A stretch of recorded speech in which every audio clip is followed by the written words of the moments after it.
Nós somos adjuntoras a Ele. Deus soprou as nossas narinas para que estejamos como adjuntora. E no momento que a gente derruba com as próprias mãos, é porque nós não estamos obedecendo a Deus. É porque nós não estamos fazendo aquilo para que qual fomos chamados. Estarmos juntos. Porque muitos acham que a mulher é abaixo.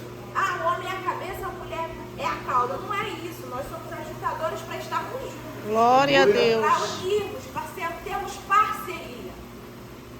Para termos a parceria, precisa ter a comunicação.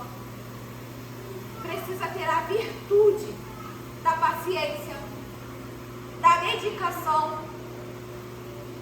Será que nós nos dedicamos aos nossos casamentos? Silvana, o que é dedicar? Eu trabalho, eu ponho o meu alimento dentro de casa, minha esposa não falta nada para ela. Mas você sabe do que ela gosta de comer? Qual a comida preferida dela?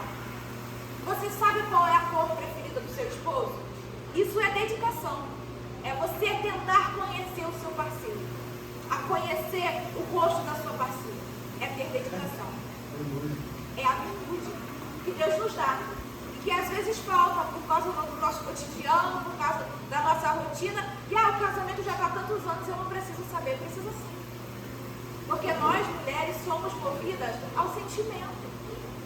E para nós é importante saber que com o olhar, meu esposo me conhece.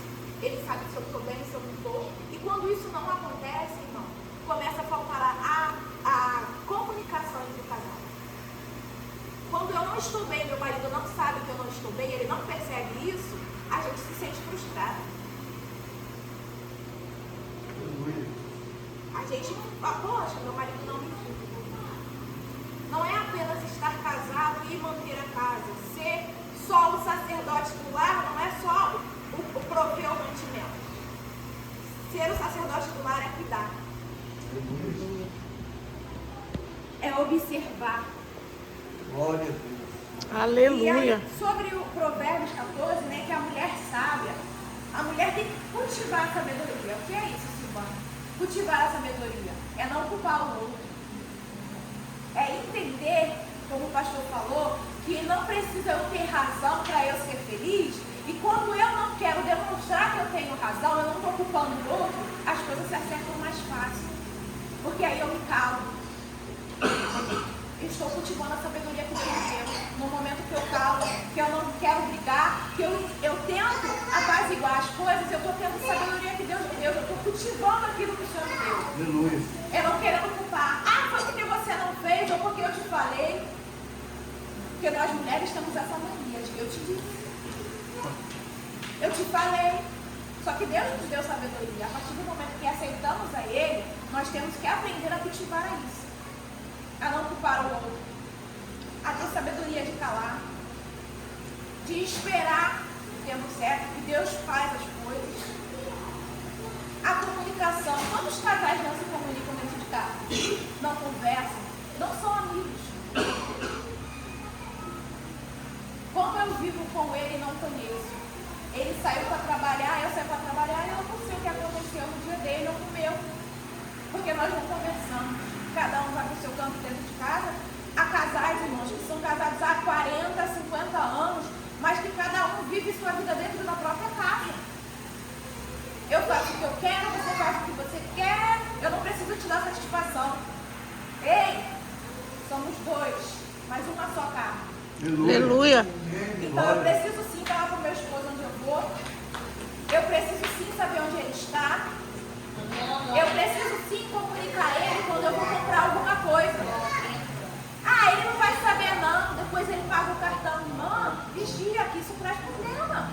Claro que a gente, hoje em dia, a maioria das mulheres trabalham, tem seu dinheiro, mas tem que comunicar sim. Sabe por quê? Porque traz confusão. Porque às vezes ele está se programando para fazer alguma coisa para o bem dos dois, aí quando vai ver o cartão não tem limite. E aí o problema? Então que nós possamos pedir a Deus cada dia mais a sabedoria. Irmãs, temos que cuidar de nós mesmos. O marido não tem que chegar em casa, a gente tem que estar com cheiro ruim, descabelada, a casa bagunçada. Irmã, Silvana, mas eu não tenho dinheiro para ir no salão. Não precisa ir no salão para a gente estar cheirosa. sair no salão para o teu marido chegar e falar assim, hoje você tá. Vamos tirar aquela roupa do deputado, aquela roupa rasgada que a gente às vezes fica dentro de casa. Irmãos, o homem é no olhar, é no ver. A gente é no ouvir, é o sentir. O homem é o que ele está vendo. Você tem incentivado o seu esposo a te olhar? A ter o mesmo desejo de quando vocês se encontraram a primeira vez e se desejaram a estar juntos? Isso é cuidado, é sabedoria. Eu não tenho que dormir de qualquer jeito, só vou deitar, não vou fazer nada, irmão. Mesmo assim, eu não cheirosa. Mesmo que vocês estão cansados, eu não vou fazer nada. É tão gostoso quando você chega perto de alguém que está cheiroso, quando passa alguém na rua, a gente não acompanha. Seu esposo também tem que dormir, nem que ele cheire só os seus cabelos.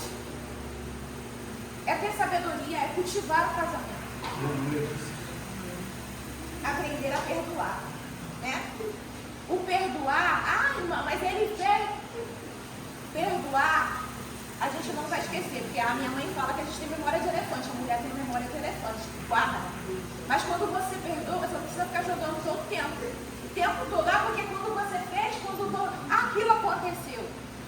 Aprenda a perdoar, pedir a Deus para ensinar você a perdoar. Você não esqueceu, mas você perdoou. Então você não tem que ficar jogando todo dia qualquer confusão, qualquer briga, qualquer discussão, trazer tudo o passado que Jesus jogou lá no mar do esquecimento de volta. Aleluia.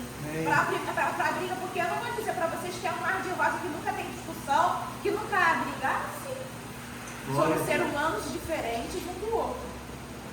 Mas quando a gente perdoa e pede ao Senhor para nos ajudar, a gente não lança na cara mais do nosso cônjuge o que aconteceu.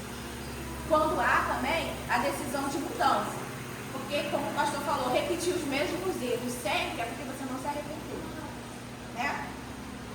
E o tempo de qualidade juntos. Eu estou apressando porque meu esposo vai falar e a hora já é avançada.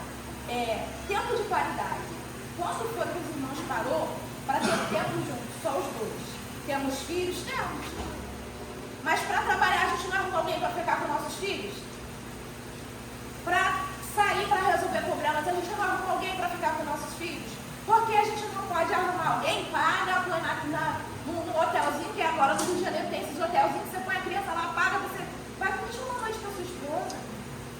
Sai tomando sorvete na praça, irmão, não tem dinheiro, vai na praça tomar sorvete. Para que ela se sinta bem, para que ela se sinta cuidada. É a mesma coisa a gente mulher. Às vezes o homem espera no meio de nós. Porque a gente fica, ele quer o homem, ele tem que fazer. Não, irmão, toma atitude.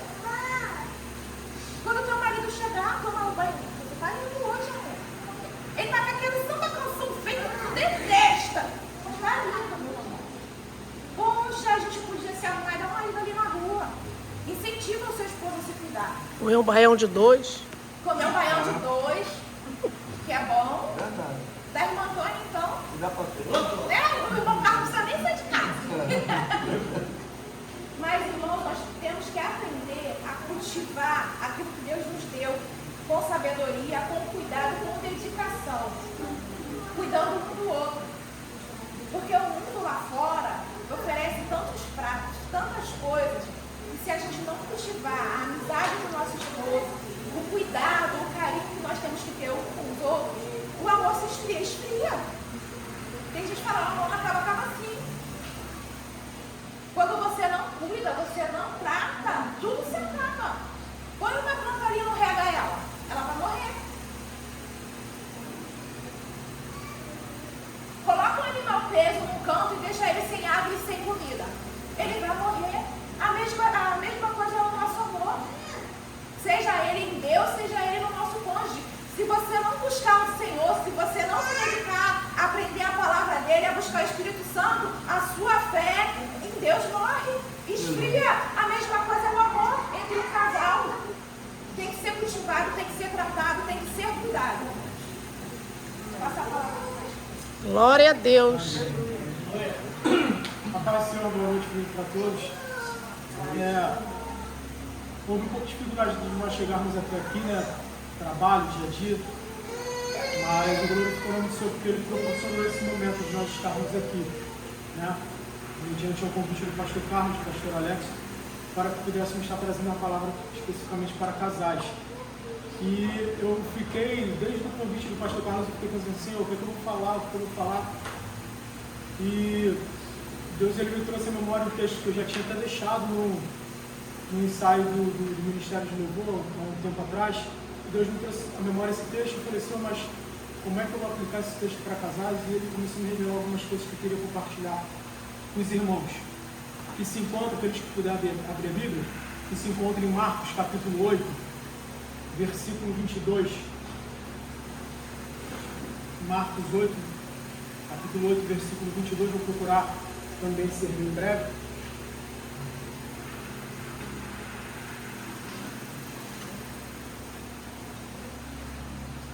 Marcos 8, 22 diz o seguinte: eles foram para Betsaida, e algumas pessoas trouxeram um cego a Jesus, suplicando-lhe que tocasse nele. Ele tomou o cego pela mão e o levou para fora do povoado. Depois de cuspir nos olhos do homem e impor-lhe as mãos, Jesus perguntou: você está vendo alguma coisa? Ele levantou os olhos e disse: vejo pessoas, elas parecem árvores andando. Mais uma vez Jesus colocou as mãos sobre os olhos do homem. Então seus olhos foram abertos e a sua vista lhe foi restaurada. E ele via tudo claramente. Jesus mandou-o para casa dizendo: não entre no povoado.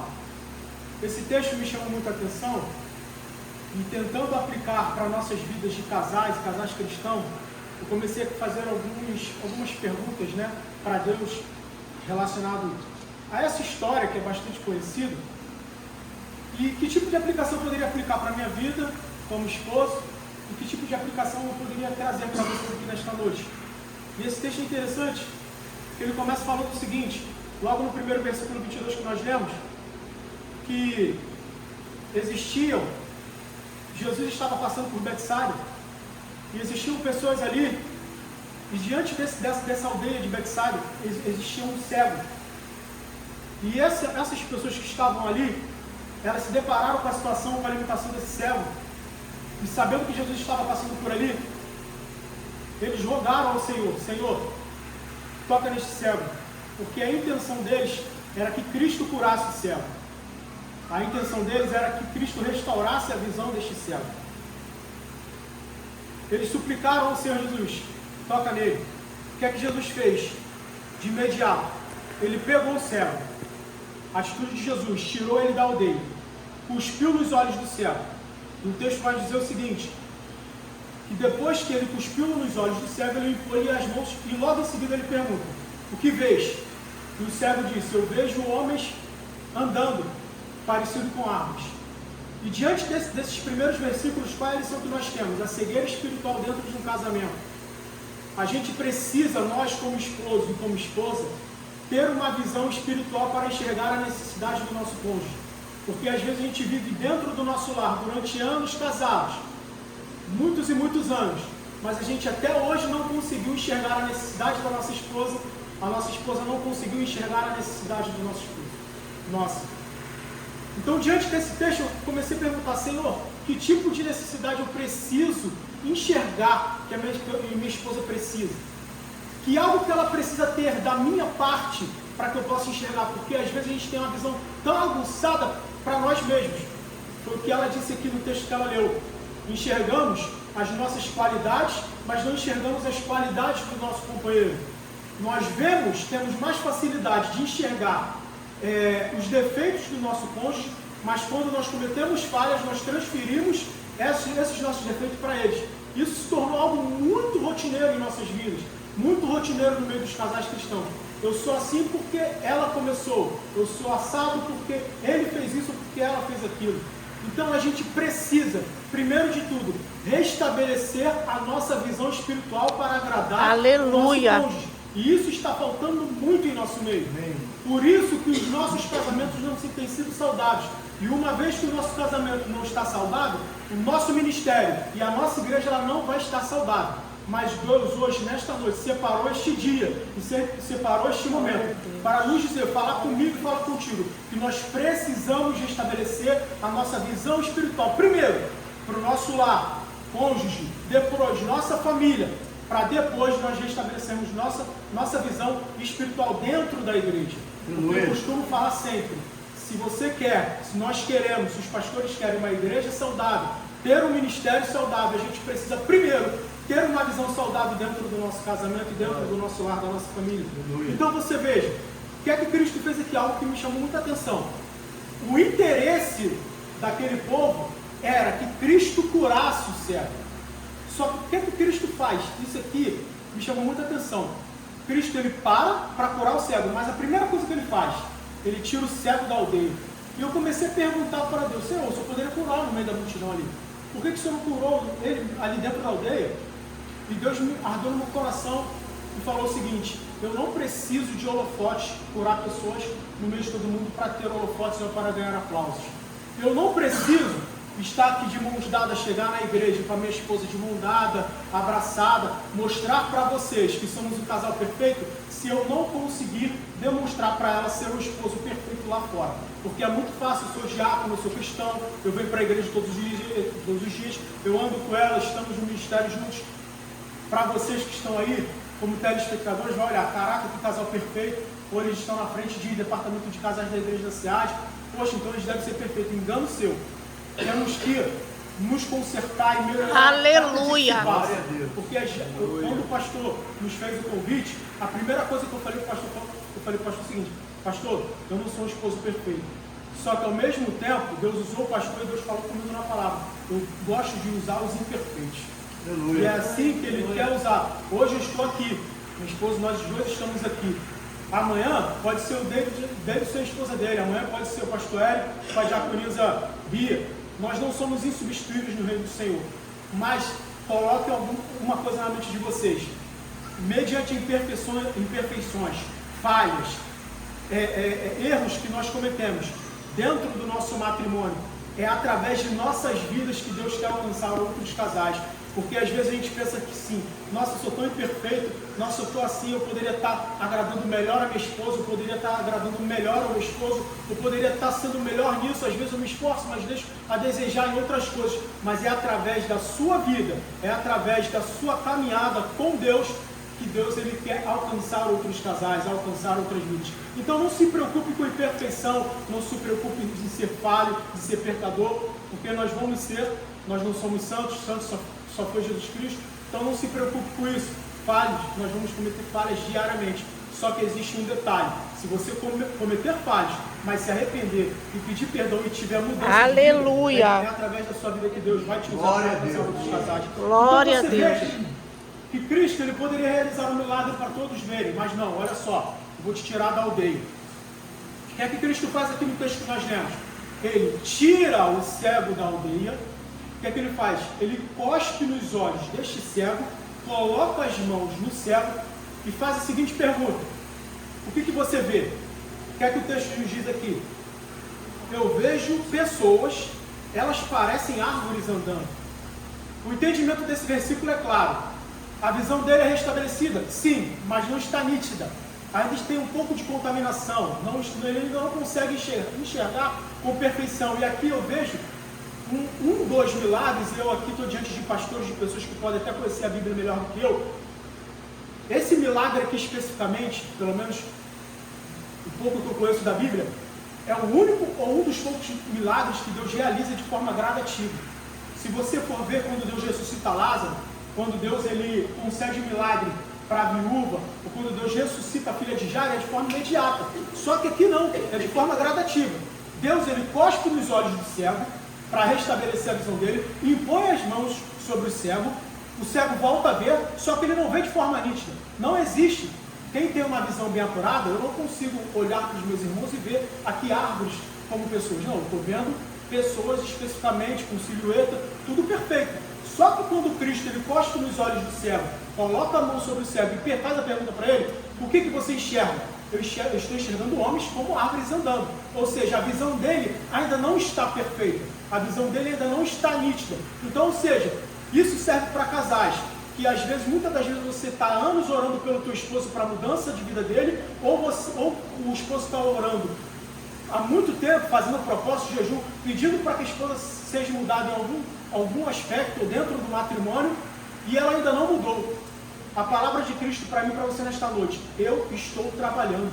O tempo não é seu, o tempo não é nosso. Eu vou fazer da forma que eu quero. Pode demorar dias, pode demorar semanas, meses e até anos. Só que Deus, ele não vai fazer um milagre no tempo que você determina. E aqui fica claro nesse texto. Restabeleceu a visão do cego? Restabeleceu. Mas ele não estava nítido, ele precisava de enxergar melhor. Então, no versículo posterior, o que é que diz? Jesus novamente põe as mãos sobre o cego. E ele faz novamente a pergunta. Ou seja, aliás, ele não faz a pergunta, ele coloca novamente. Impõe as mãos sobre o cego. Mais uma vez, Jesus colocou as mãos sobre os olhos do homem. Então os olhos foram abertos e a sua vista foi restaurada. Ou seja, foi de forma gradativa. Não foi de forma momentânea. E isso serve para a gente, que a gente trabalha muito com imediatismo. Nós, como seres humanos, a gente quer orar, quer jejuar e quer ver o resultado no dia seguinte. Só que Deus fala para mim e para você nesta noite: meu filho, eu estou trabalhando na vida da tua esposa. Meu filho, eu estou trabalhando na vida da tua esposa. Eu vou trabalhar de forma gradativa. Aleluia. Deus tem poder para fazer de imediato? Tem, pô. Mas por que ele não faz de forma imediata? O propósito de Deus na vida de cada casal. Eu não sei como é que ele vai fazer daqui alguns meses na minha vida, na vida da minha esposa.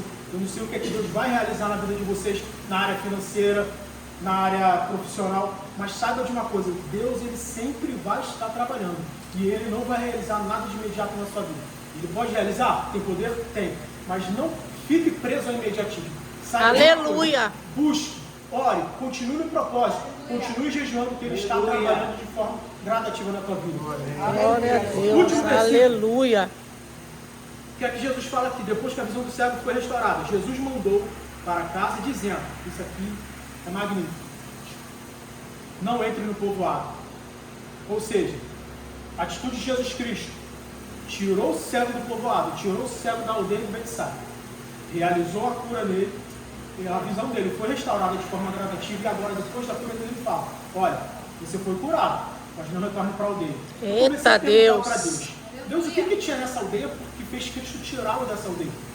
Segundo alguns teólogos, fala que aquela aldeia era muito incrédula. Ou seja, mesmo se Cristo realizasse um milagre na vida daquele cego dentro da aldeia, muitas pessoas ainda não acreditariam. Só que eu quero não ficar preso a essa visão de teólogos. Vamos entender aqui. Se Deus, ele te tira de algum ambiente, é porque tem algo lá que não vai Aleluia. agradar, não vai edificar a vida da pessoa que será realizado o milagre. Então vamos lá. Digamos que o cego fosse curado dentro da aldeia. O que ele veria dentro da aldeia? Talvez, tá? Dedução minha, tá? Conjecturando. Promiscuidade, adultério, pecado, tudo aquilo que não iria edificar a sua vida. Então eu comecei a perguntar: Senhor, mas eu queria algo que tivesse claro na tua palavra. E Deus colocou ardendo no meu coração algo assim muito maravilhoso. Ele falou o seguinte: que para que nós tenhamos um casamento saudável, se ele tiver que te tirar de determinados ambientes, ele vai te tirar. Para que você tenha um casamento feliz, se prepare para você esposo, ficar desempregado. Se prepare, você esposa, para sair daquele setor do teu trabalho que você ganhava 3, 4 mil para ganhar R$1.000. Se prepare, você esposa, de parar, que Deus vai criar situações, vai mudar circunstâncias ao seu redor, para que você não frequente mais determinados ambientes. Por quê? Você não está pedindo um casamento saudável? Você não quer ter visão espiritual, enxergar a necessidade do seu cônjuge? Então, para você enxergar a necessidade do seu cônjuge, ter visão espiritual, para que o seu casamento seja um casamento saudável, não se surpreenda se Deus te tirar de determinados ambientes. Não se surpreenda se Deus te afastar de determinadas pessoas. Então, creia nisso. Esse texto falou poderosamente no meu coração. Então, carregue isso dentro de você. Aleluia. Não fique preso às circunstâncias que estão ao seu redor. Vamos mudar as nossas atitudes dentro do nosso casamento. Vamos quebrar paradigmas. A gente precisa, às vezes, ficar tão preso a evangelho, a cultos, a igreja. Não é errado não, você tem que estar nos cultos sim. Só que eu já ouvi pessoas chegarem pra gente, e ela está de prova disso, de cursos, de eventos de casais, que nós participamos, outros casais que tinham até mais problemas que nós, que a esposa falava assim: pô, meu esposo, ele é presbítero da igreja e ele vive dentro da igreja. E meus filhos não saem comigo. é o vice do pastor, está na escola dominical, está em evangelismo à tarde, está em todos os cultos e não tem tempo para a família. Isso é muito ruim. Sabe por que é muito ruim? No ditado popular do mundo fala, ó, o Ricardão vai chegar na tua esposa. Aqui eu vou usar o Ricardinho, né, que é um termo menos pejorativo. Então a gente tem que se preocupar com isso. Porque se a gente não tiver essa visão aguçada, não tiver essa visão espiritual, vão vir outras pessoas e pode elogiar a tua esposa, ou pode elogiar o teu esposo, aquilo que a tua esposa não ouve dentro de casa do esposo, aquilo que o teu esposo não ouve dentro de casa do teu esposo, ele vai ouvir lá fora, e não é porque ele está dando brecha não, porque a gente tem o costume de falar assim, pô, o inimigo é sujo, tudo é inimigo sujo. Às vezes o inimigo está lá na dentro, pô, tá botando a culpa em mim, não estou fazendo nada. É você dá brecha, irmão. A gente como casal, infelizmente a gente dá brecha. Como servo do Senhor, às vezes a gente dá brecha, só que nesta noite a gente precisa de separar essa noite para falar comigo e contigo. Vamos aguçar a nossa visão, vamos tentar enxergar da melhor forma possível as necessidades da nossa esposa, as necessidades do nosso esposo, o que ele está precisando, é um elogio, é um carinho diferente. Mas, irmão, pega a tua esposa, pega o teu esposo, essa madrugada, aproveita, derrama um leite condensado no corpo dele, cria alguma situação, é isso. Desde que isso aqui não condene nada, meu irmão, você pode fazer. Dentro de 4 paredes é casal. Ó, o Davidson tá rindo. Pega a sua esposa, vai sair, vai dar uma volta com ela, que minha esposa falou. Eu não preciso levar ela no shopping para ganhar gastar um caminhão de dinheiro. Poxa, pega, compra um sorvetinho do seu Zezinho lá de trailer. Faça alguma coisa, mas você tem que entender qual é a necessidade do meu esposo. Qual é a necessidade da minha esposa? É ter uma noite diferente, é mudar a minha atitude. O que eu tenho que fazer? É ser um melhor sacerdote do lar? Então creia nisso. Esse texto me chamou a atenção. Medite nesse texto que eu creio que Deus falará poderosamente. Aleluia! Glória a Deus!